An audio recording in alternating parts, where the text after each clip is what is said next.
ఇంకేముందండి, సమ్మర్ వచ్చింది, ఇంటికి చుట్టాలు వచ్చేసారు, ఇల్లంతా హడావుడి. ఇక సరే అని ఇంటికి కావాల్సిన కొన్ని గ్రాసరీస్ అండ్ పిల్లలకి స్నాక్స్ కోసం ఇక్కడ అక్కడ ఎండలో ఎందుకు తిరగడం అని మనకు కావాల్సిన వస్తువులన్నీ దొరికే ప్లేస్ డిమార్ట్ కి వచ్చాను. డిమార్ట్, స్పెన్సర్స్, మోర్ అన్ని మార్కెటింగ్ గిమిక్సే.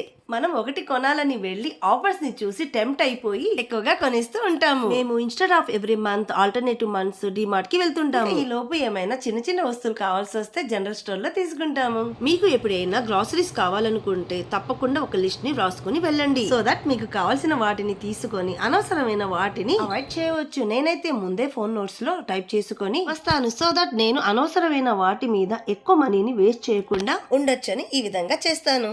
డిమార్ట్ నాకు నచ్చిన పాయింట్ బిల్లింగ్ కౌంటర్ లో రష్. అక్కడ చాలా సేపు వెయిట్ చేయాల్సి వచ్చింది. సో దట్ నేను మోస్ట్లీ మార్నింగ్ అవర్స్ లో ఓపెనింగ్ టైమ్ లో వెళ్తాను. అప్పుడు బిల్లింగ్ కౌంటర్ అయితే చాలా అంటే చాలా ఫ్రీగా ఉంటుందండి. మీరు కూడా ఈ టిప్ ని ఫాలో అవ్వండి. అండ్ టైం కూడా చాలా అంటే చాలా సేవ్ అవుతుంది. అయినో నేనేమి out of the sky tips చెప్పట్లేదు. జస్ట్ నేను ఫాలో అయ్యే విధానం మీకు యూజ్ అవుతుందని చెప్తున్నాను. అయినా ఒక మాట అండి, మనం ఎన్ని టిప్స్ ఫాలో అయినా ఎంత కంట్రోల్ చేసుకున్నా అప్పుడప్పుడు అవుట్ ఆఫ్ కంట్రోల్ అవుతుంటాము. ఇంకేముందండి, నాకు కావాల్సినవన్నీ తీసుకొని అండ్ పిల్లలకి కావాల్సిన chocolates, ice cream, cool drinks అన్ని తీసుకొని ఇక నా షాపింగ్ ముగించుకొని ఇంటికి వచ్చాను. ఈ వీడియో మీకు నచ్చిందా? మీ ఫ్యామిలీ అండ్ ఫ్రెండ్స్ కి షేర్ చేయండి. సబ్స్క్రైబ్ చేయడం మాత్రం అస్సలు మర్చిపోకండి. బాయ్.